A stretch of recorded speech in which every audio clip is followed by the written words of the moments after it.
All right, next case. I'm feeling confused. What day is it? A 57-year-old man who's a long-term smoker is brought to the office by his family because of mild confusion that has been developing slowly over the last several weeks. Long-term smoker, confusion, does he have lung cancer, metastatic to the brain? Is he hypoxic? Is he COPD? Lots of possibilities. He was diagnosed with lung cancer. Oh, there you go. That's why it doesn't pay to make long differential diagnoses too early in the question.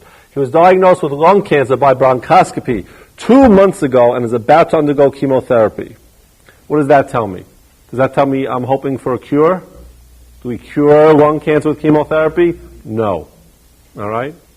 So remember, this guy already, we know, even without knowing the histology, has incurable cancer of the lungs. He still has the hemoptysis that led to his original presentation, and his chest x-ray has a left perihilar infiltrate. And that's it. So let's assume that this is a post-obstructive pneumonia or something of that sort, and his cancer is in the left perihilar region. Besides confusion, he has also been somewhat weaker. Is that surprising for a man with incurable lung cancer? No. There are no other specific complaints. His past medical history is significant for depression and diabetes. Depression, is that why he's confused? Does he have pseudo-dementia? That's something to think about. Diabetes, well, wouldn't cause confusion for weeks on end. He's on an SSRI antidepressant. Okay, you're all familiar with those. And glyburide. What's that? Oral hypoglycemic agent. Is he very hypoglycemic, and maybe that's why he's confused? Again, this has been developing for weeks. You're not hypoglycemic for weeks. Vital signs: low-grade temperature, blood pressure okay, pulse okay, respiratory rate is surprisingly for a guy with lung cancer and presumed COPD is normal. Examination of head, eyes, ears, nose, throat shows that his extraocular muscles are intact, meaning he doesn't have what syndrome associated with lung cancer? Horner syndrome, very good. They're equal, round, and reactive to light and accommodation. And his face does not look like the Goodyear blimp. The face was big, round, and red, and edematous, and it looked like it was about to explode. What would that make me think of in the guy with lung cancer? Superior vena cava obstruction. But those are usually tumors higher up and big to obstruct the superior vena cava. This guy has a left perihilar infiltrate. He has nothing to suggest a SVC syndrome. Okay? SVC, superior vena cava obstructive syndrome. No neck stiffness. Okay? Did I think he had meningitis with confusion for weeks? Nah. Does lung cancer increase the risk of meningitis? Nah. Okay?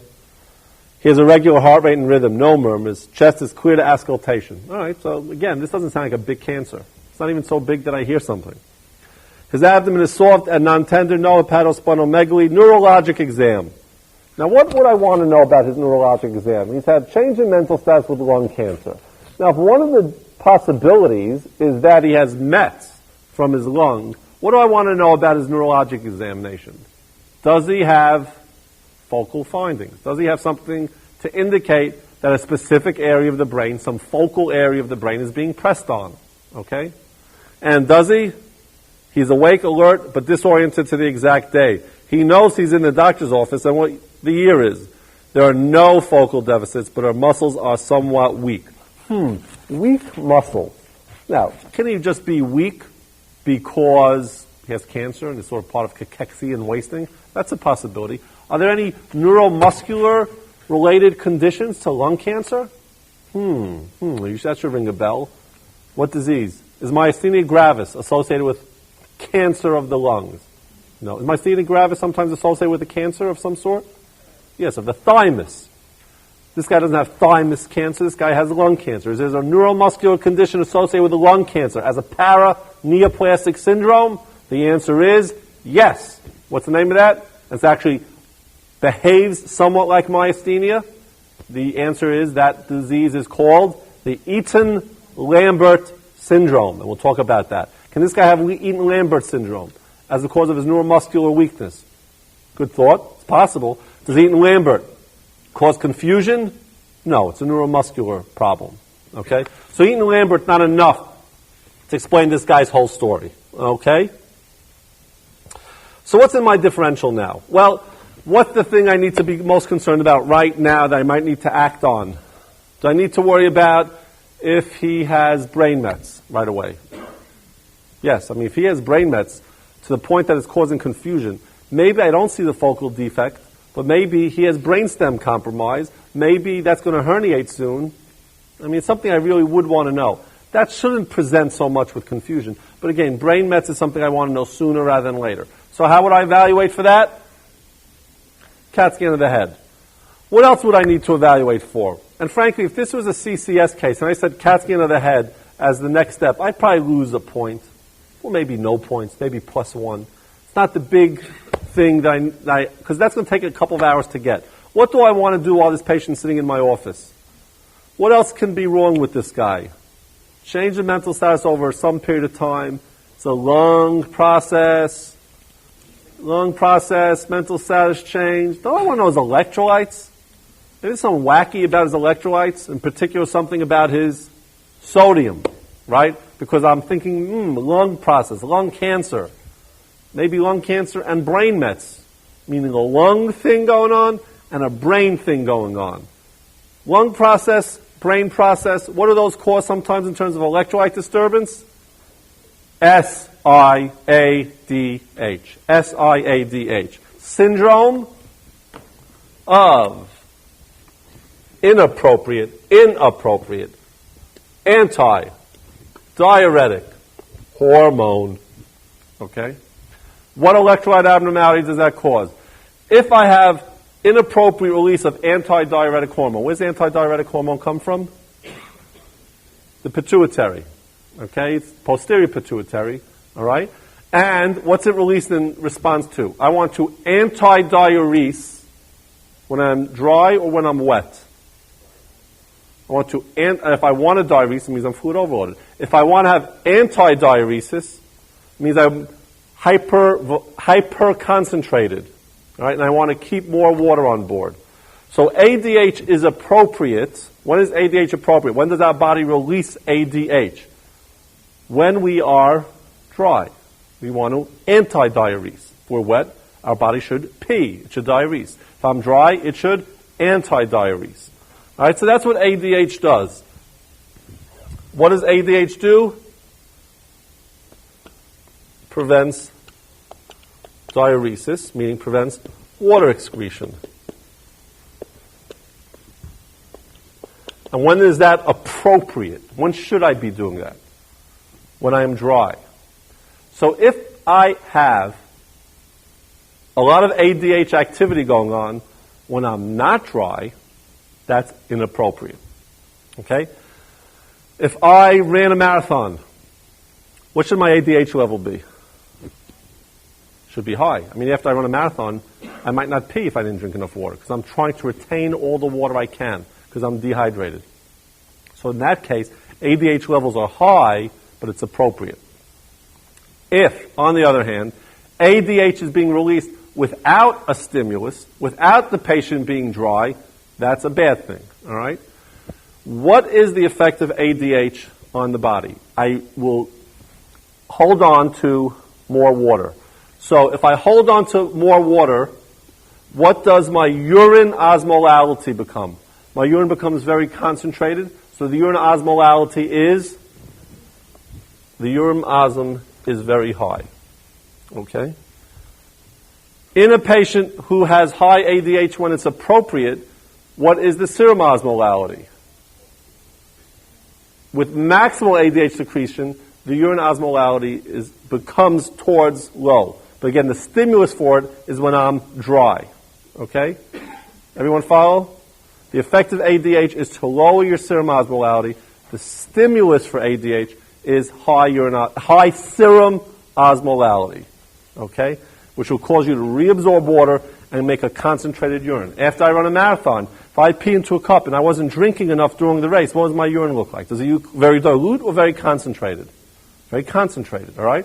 After I run on a hot day, if I pee into a cup, I see my urine is real yellow. I say, man, I didn't drink enough. I got to drink more, all right? If on the other hand, I'm peeing like water after a race, I said, boy, I did a lot of drinking today. I drank enough water, all right? Now my kidneys are trying to compensate by peeing it out, okay? So that's the effect of easy. You don't have to memorize things. Anti-diuretic, prevents water excretion. All right? If it prevents water excretion, ADH can be measured by a high urine osmolality. In fact, it's very difficult to measure serum ADH. There's no easy clinical test. We don't send serum off to the lab to measure the ADH. Very difficult thing to measure. We have a very simple way to measure ADH, and that's by directly measuring the urine osmolality, which is very easy, very inexpensive. If my urine osmolality is high, means I have a lot of ADH effect. If the urine osmolality is low, that's telling me I have a low ADH effect. Okay? Now, that's what ADH should be doing in the normal condition, in health. When would it be inappropriate for the pituitary to release a lot of ADH? It would be inappropriate if I'm not dry. Okay? Now, if I'm not dry and I'm releasing a lot of ADH, what happens to my serum osmolality? The serum osmolality from a lot of ADH will lead to a low serum osmolality.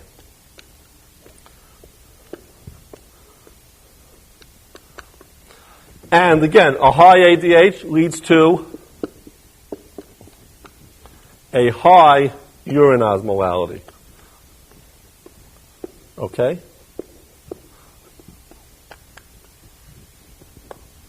All right.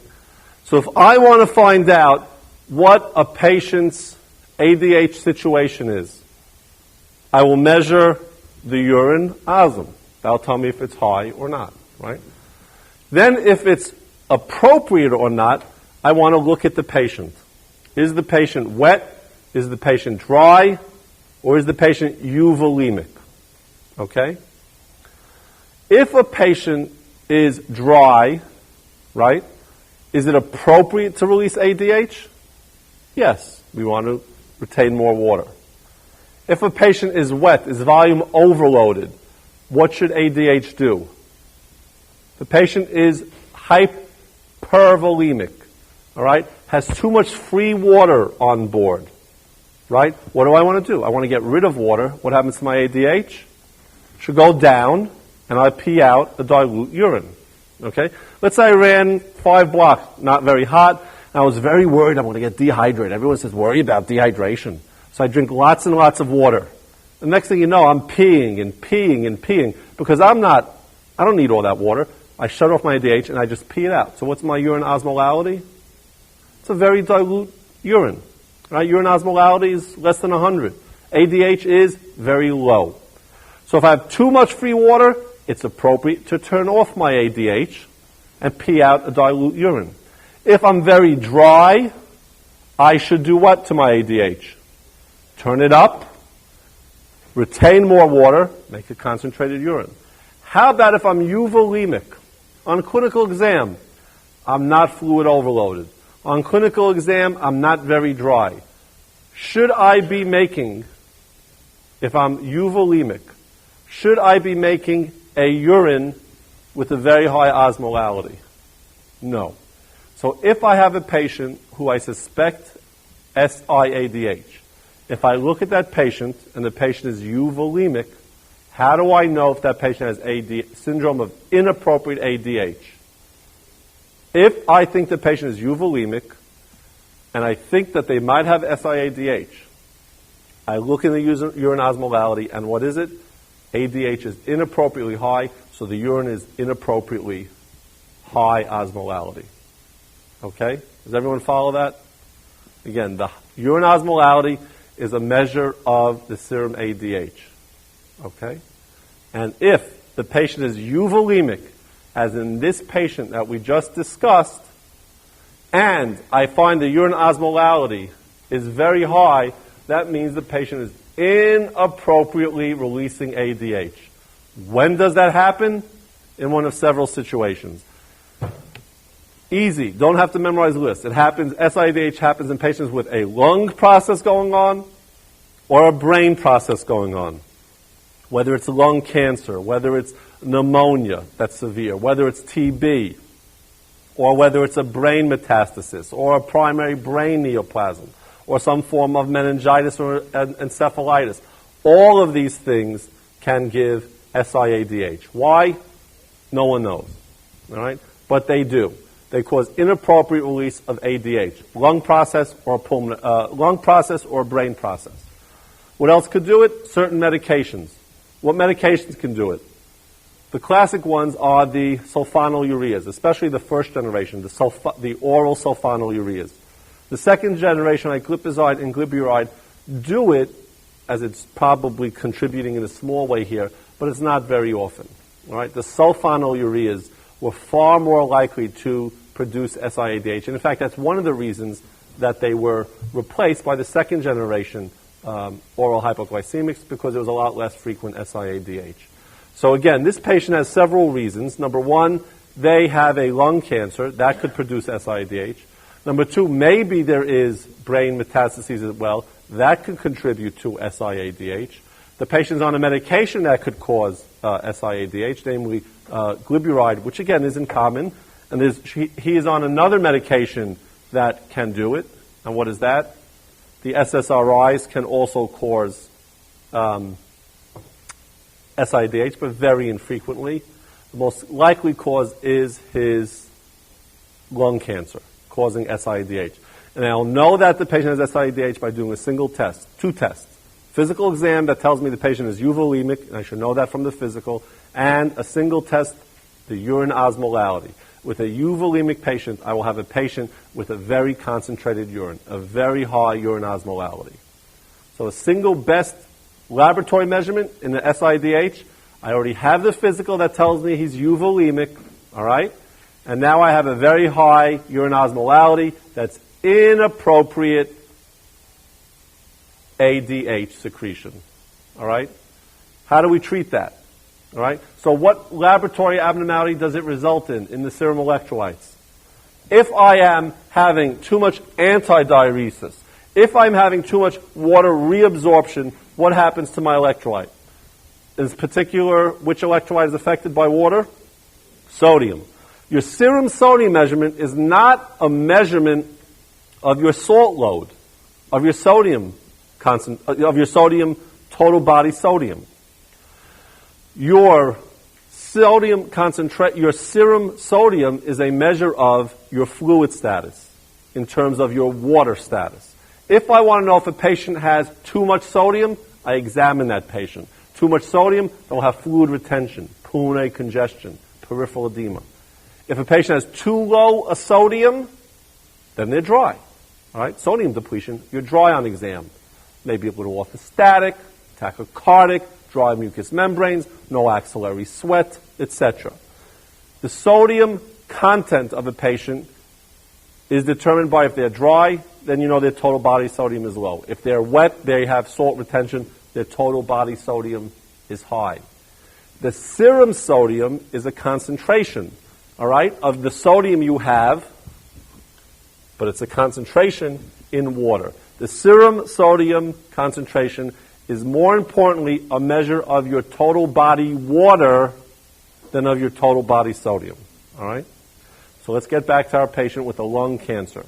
Maybe not brain metastasis as well, but certainly a lung cancer. The patient is euvolemic. I know that from the physical exam. I did a urine osmolality, and the urine osmolality is high. It's inappropriate. What actually led me to get the urine osmolality? What led me to get, before I get a urine osmolality, usually what I'm getting first is serum electrolytes. And this patient's sodium was, let's say, 120. And I look at this patient and I say, gee, you're euvolemic.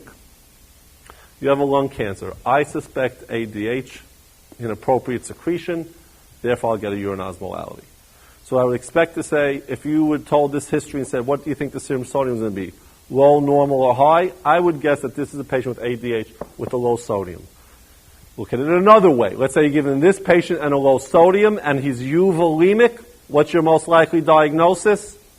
SIADH. What diagnostic, simple, inexpensive diagnostic test will you do to confirm your suspicion that the hyponatremia is from SIADH? Again, the way you measure high ADH is to measure the ADH effect by checking urine osmolality. Okay? Everybody follow? Very straightforward. A euvolemic patient with hyponatremia, suspect SIADH. You confirm it by doing the simple test called the urine osmolality. What do? Well, you treat what's treatable. Obviously, the lung cancer is not terribly treatable. Brain metastases is not very easy to treat. You can stop his glyburide. You could stop his SSRI and replace those with other medications. Okay, I'm not saying leave the guy hyperglycemic and depressed. Find another way to control the sugar, and there are many other agents to control sugar that don't predispose to SIADH, and there are many other antidepressants besides the SSRIs. So I'll make those changes. I can't really treat the lung cancer, so what do? Well, how do I correct the serum sodium? Which, after all, in this patient, is this enough to explain several weeks of confusion and weakness? Yes. All right. Hyponatremia, these are the classic symptoms. So how do I correct somebody's serum sodium? Well, the question is not what the serum sodium is necessarily, but how symptomatic is the patient from that serum sodium. That will depend upon, number one, what the number is, and number two, how long it took the patient to get there. If I go from a serum sodium from 140 to 120, acutely, you're going to be very symptomatic. On the other hand, if you went from 140 to 120 over weeks or months, the symptoms will be a lot less dramatic. Sort of like the potassium. It's not just the absolute value of the electrolyte, but how long it took to get there. All right? Now, this patient, this has been going on for weeks or months. So I'm not in a terrific hurry to correct this patient. And in terms of correcting hyponatremia, we have several ways to do it, from the least aggressive to the most aggressive. The least aggressive way, if I want to correct the patient slowly, and that's the way I want to do it, unless there's an emergency about it, unless the patient's really obtunded or near comatose or had a seizure from severe hyponatremia, I'd rather do it more slowly. Because if I correct somebody's hyponatremia too quickly, what can happen? What neurologic complication? Central pontine myelinosis, which that's a bad thing, and that's not going to be so reversible. All right, so you want to correct hyponatremia gradually, unless you have a life-threatening emergency like coma from a hyponatremia or seizures from hyponatremia. So the mildest form of correction is just take some time, restrict water. Don't let the patient have free water. Tell the patient, I know you're going to be thirsty. Try not to drink free water. And what will happen with time is you'll start peeing out some of the water, all right? And with you're not taking in more water, your sodium will gradually rise. Yes, you will still have anti-diuresis process going on, but if you're not taking in more water, gradually you'll be peeing out some of that water. So the first and least aggressive way is to have water restriction. Now, let's say that this patient's family tells me, you know what, he's been sort of going downhill for weeks, but in the last few days, we really see a difference. All right? Or let's say I tell you that he had a sodium of 130 3-4 days ago, now it's 120, and the family says, you know, during that period of time, he really just looks much more tired. I want to be somewhat more aggressive. What do? Well, I give sodium chloride intravenously, because sodium chloride, normal saline, is 154 milliequivalents per liter, right? And if the patient's 120, I give them 154, all right? That's going to tend to bring up their serum sodium, right? And that's not a dangerous thing to do, give the patient some salt. And give the patient a diuretic, like furosemide. Because the patient will tend to pee out, yes, the patient pees out some sodium, but they pee out more water. Patients, when given furosemide, pee out, make up a number, about half normal saline. So I'm taking 154 and I'm peeing it out a urine that's about 77 milliequivalents. All right? So I'm giving something concentrated, I'm peeing out something dilute. What's happening? My serum sodium will come up. All right? This combination, give you a little bit of concentrated salt, get rid of some free water, your serum sodium now has 2 reasons to come up. All right? That's sort of, I want to correct it in the next 24 hours or so, 48 hours. I'll do this measure. Let's give you the most extreme example of hyponatremia. Family says, you know what, he's not been feeling so good for the last few weeks, but in the last 2 days, we could barely get him out of bed. He's barely arousable.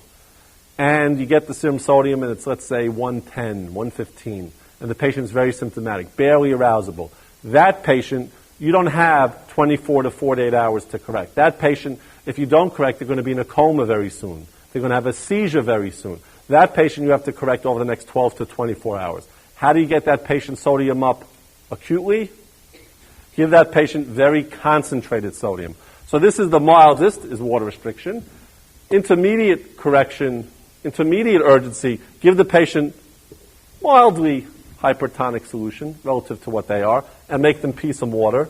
And lastly, if you need to get them up within the next 12 to 24 hours, you give them hypertonic saline, very concentrated saline, and by that we mean 3% saline. All right? And normal saline, 154, 0.9%. Now I'm talking about giving you 3%, meaning about 3 times as concentrated. So that's about 465, 470. So I'm giving super concentrated sodium. Right? You follow? Normal saline is 0.9%. That's 154. I'm telling you, you're going to give 3%. You're going to give super concentrated saline to get that sodium up real quick. How quick? Well, we try and correct them about halfway within the first 12 hours or so, first 12 to 24 hours, and then we'll do the rest more gradually. Because, again, what's the risk of correcting someone's sodium too quickly? Patient wakes up the next day with paraparesis from central pontine myelinosis by causing too rapid a correction of the serum sodium. All right? So in this patient, lung problems, maybe brain problems. I'm going to think about SIADH. Look at the patient, euvolemic. Therefore, if I suspect the diagnosis, I'm going to make the diagnosis by getting a urine osmolality in the setting of a euvolemic patient who's hyponatremic. All right? Then I decide, how do I fix this patient's sodium? Is it no rush, water restriction? Is it a real rush, give 3% saline? Or sort of, using clinical judgment, this patient, intermediate urgency, give some salt in the form of intravenous normal saline, and get rid of some free water by giving the patient some furosemide. And that's how I would correct this patient. Okay? Let's move on to our next case. All right. Next case. Headache and high blood pressure. It's a 27-year-old woman comes to your office because of a continuous frontal headache for the last several months. Maybe brain tumor. You noted her to be hypertensive on examination several months ago, and she's been on nifedipine for the last 8 weeks. Prior to that, she had been healthy her entire life, and she is on no other medication. The nifedipine dose was raised on her last visit. In other words, you're chasing this blood pressure. You're trying hard to get her blood pressure under control. Temperature okay, blood pressure, significantly high, 170 over 100. And pulse is 70. Examination of the head, eyes, ears, nose, and throat show normal eye grounds, no papilledema. Her chest is clear bilaterally. She has a regular heart rate and rhythm with no murmurs or gallops. Her abdomen is soft and untender with a rhythmic, high-pitched sound in the epigastric area. All right? Her extremities are non-edematous. What's the most important finding there? What's the one finding that's the most atypical of all? I mean, are there women who have blood pressures like that? Yeah. Is a normal chest exam strike you as odd? No. Soft abdomen? No. Rhythmic high-pitched sound in the epigastric area? Yeah. What's that rhythmic sound? It's a bruit. Okay? Most of us don't have bruits.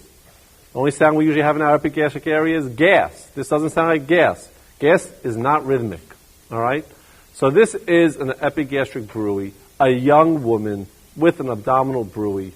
What am I thinking of? Well, a young woman with hypertension. Can it be essential hypertension? Yes. But I'm given a very specific, hard finding, namely a bruit. All right? What's the likely cause of her hypertension? Renal artery stenosis. Okay? We don't need to go through a whole long list of secondary causes of hypertension. We did that in our earlier case. We want to focus on what the question tells us. Okay? You're never going to confuse a young woman with Cushing syndrome from a woman with renal artery stenosis.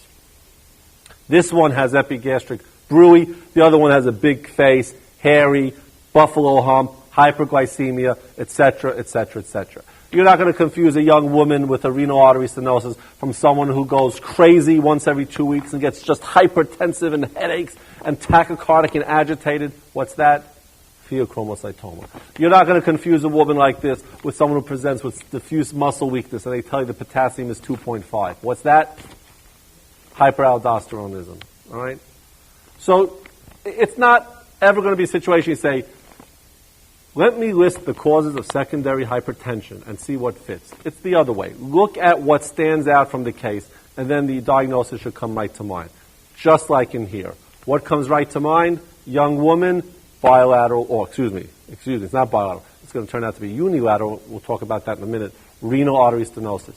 If they told me her blood pressure in this arm was 170 over 100, and in this arm it's 110 over 70, what's that diagnosis? Coarctation. All right? Okay, they make sense. So this patient has renal artery stenosis. Easy, I made the diagnosis. In this woman, so we basically discussed everything in the differential already. In this woman, what is the pathology of her lesion? Is it diffuse atherosclerosis? That's diffuse.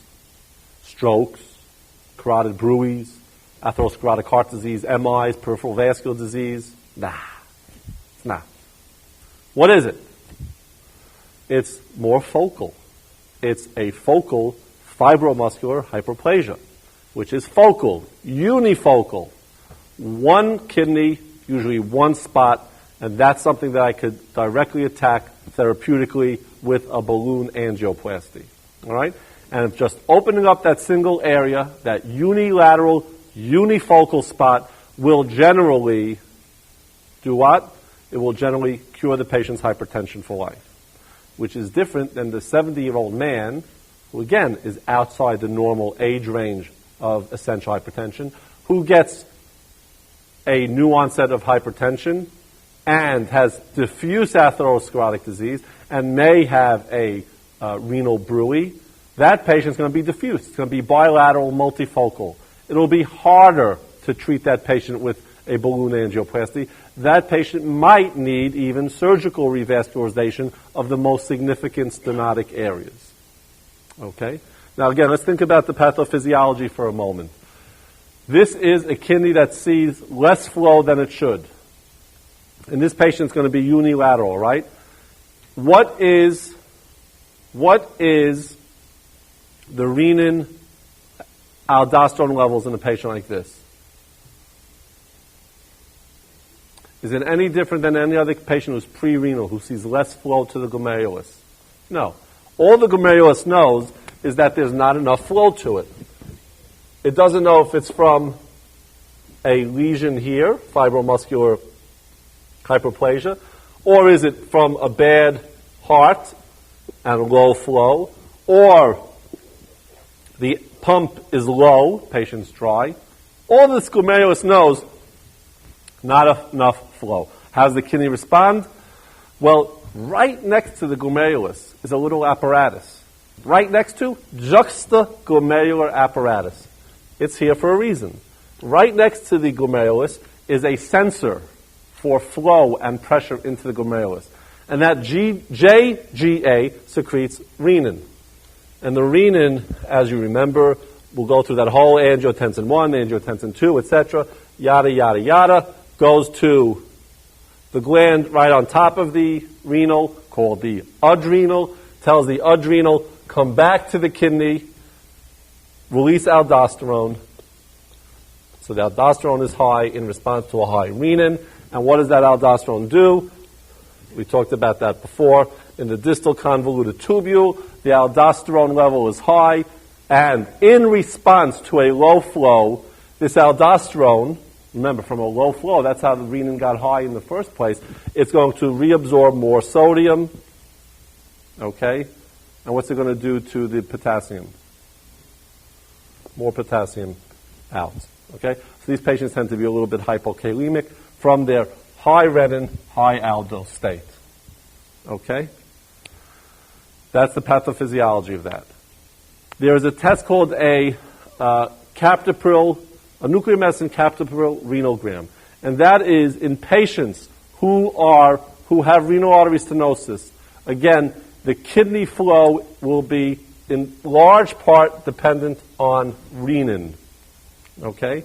And if I give the patient captopril, and block the effect of the renin-aldosterone system, the pressure through the kidney falls dramatically if I'm blocking the renin effect. And when that flow through the glomerulus falls dramatically, that kidney, okay, this is not happening in one glomerulus, it's happening in all the glomeruli, that kidney will have reduced flow on the renogram. So if I give patient with renal artery stenosis captopril, the kidney that has the significant renal artery stenosis will show a big drop in flow in that kidney, because the kidney in a patient with renal artery stenosis is dependent on that high renin. Block that renin, and the flow through that kidney drops dramatically. And then you'll see less contrast ending up in that kidney.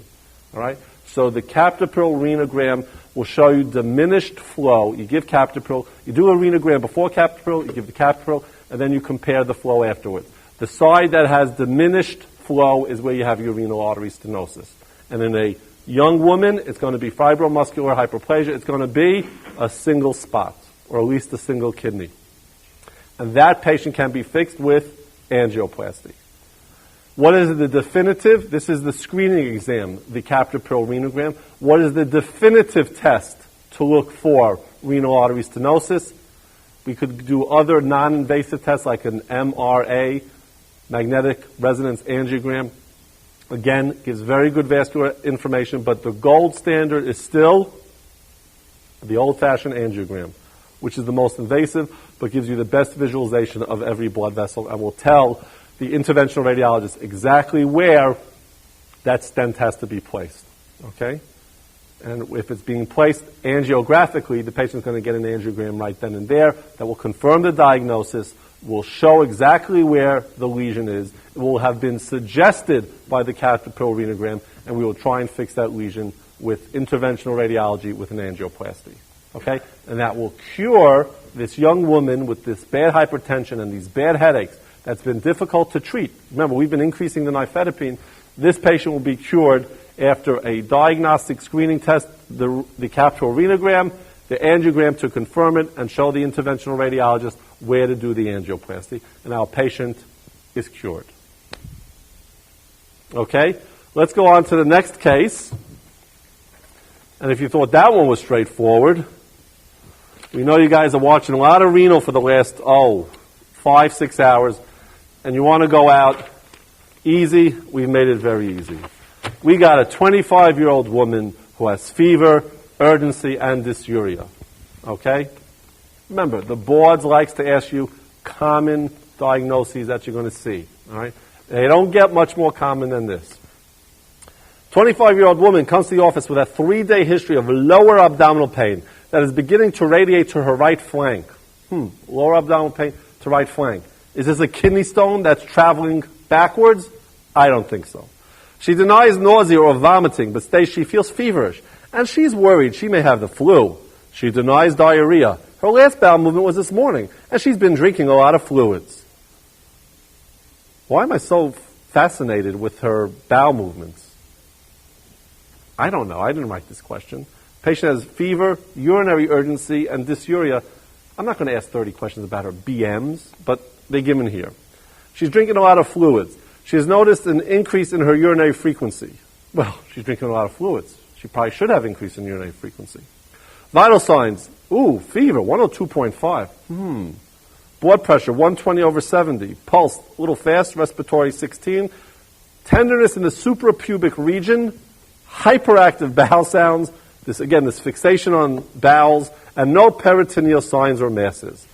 I think all this bowel stuff is put in there just basically to distract you.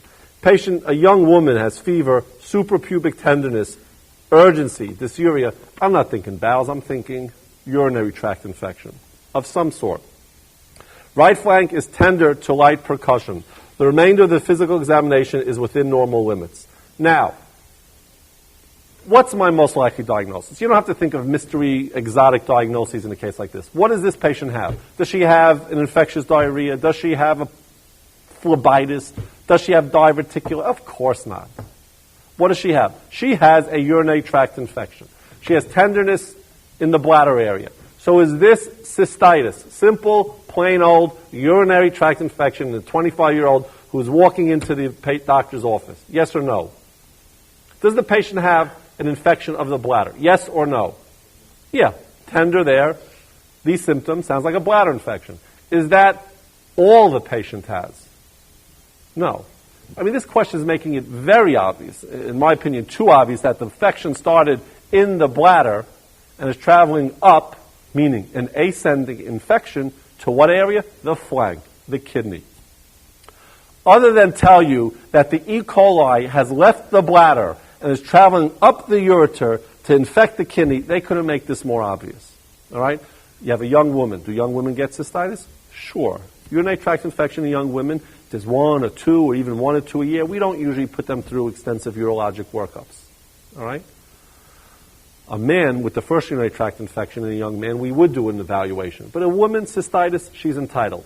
What's here is different than plain old cystitis? Well, for one thing, she has tenderness in the flank where your kidney is. So that's not a big bladder extending to here. That's an infection spreading to here. Secondly, what physical sign does she have that tells you this is not just cystitis? She has a fever. Do women with cystitis have fever? Yeah, okay, maybe 99, 37.8, 37.9, 38. Do they have fevers of 102.5 in the 39 region? Never. Absolutely not. This kind of fever should suggest to you a more complicated infection. And again, the question has told you that it's flank tenderness. All right? What else systemically does she have? Again, there's a soft lining. She feels like she has the flu. Do women with cystitis tell you they feel all run down, they can't get out of bed, they feel constitutionally ill? No. Cystitis is a local bladder infection. Period. The end. No fevers, no constitutional symptoms. They don't stay home from work. They don't feel like they have the flu. This patient has CVA tenderness. This patient has a fever of 102.5. This patient has systemic signs and symptoms which imply a systemic infection, namely an infection of the kidney. All right? This patient has pyelonephritis. What's the most common cause of urinary tract infection, cystitis, and ultimately pyelonephritis in these women? E. coli. All right? Unless there's some particular reason, should be some other organism in the question, always go for E. coli for your community-acquired urinary tract infections. Now, is this someone who we're going to treat with a single dose of a quinolone like ciprofloxacin or a single double dose of trimethoprim sulfamethoxazole? No. This is a patient who we're going to give even intravenous antibiotics, perhaps hospitalize the patient because an untreated pyelonephritis, you don't want that to go on to cause a bacteremia. You don't want that to go on. What's the next level of severity of infection in the kidney? Well, urosepsis, yes, that means a bacteremia, but what else can you get in that direct area? Perinephric abscess. And then you're talking about perhaps a surgical drainage of an abscess, or at least a percutaneous drainage of an abscess. So this is a patient that's going to require probably, if they don't respond very quickly to aggressive oral antibiotics, meaning within 24 hours they're not defervescing, they're not having less tenderness, I'm going to put them in the hospital, and they're certainly going to get antibiotics intravenously. Do I want to use an aminoglycoside for E. coli in this patient? Probably not. Is aminoglycoside effective against E. coli? Yes, very effective. Do I ever want aminoglycoside as my first choice if I could avoid it? If I have other antibiotics? Yes, I'm going to try and avoid it. The kidney is obviously the chief source of toxicity of the gentamicin. So I'd look for a third-generation cephalosporin. I'll look for something like H3N, something that has potent gram-negative coverage. And again, this is a community-acquired bug. So although it might have some resistance to the sulfas and maybe even to the quinolones, it's not going to be resistant in all likelihood to the third-generation cephalosporin or H3N or ticarclavulinic acid. All right, these drugs should clear this infection up very quickly. And again, don't be surprised if this patient with fevers and she has rigors and you draw blood cultures that she has an E. coli septicemia. That's what you're hoping to prevent, a more prolonged systemic infection. This patient will get intravenous antibiotics. You'll have center urine culture to get your bug and your sensitivity, but you're not going to wait the 4 to 8 hours to get that. If the patient is systemically ill, you want to use antibiotics right away. If she has recurrent episodes of pyelonephritis, you have to think about why is this woman, this otherwise healthy woman, getting recurrent pyelonephritis, and there you're going to look for structural, anatomical reasons where she might have some defect in her urinary outflow, and then you might get a sonogram or an IVP. Okay? But again, the key here is to recognize that it's not a cystitis, that it's a systemic infection by the flu-like symptoms, by the high fever, by the localized kidney tenderness, and it's not just a cystitis. This patient requires more aggressive treatment. And on that happy, curative note, we're going to finish our discussion of renal diseases. Thank you very much.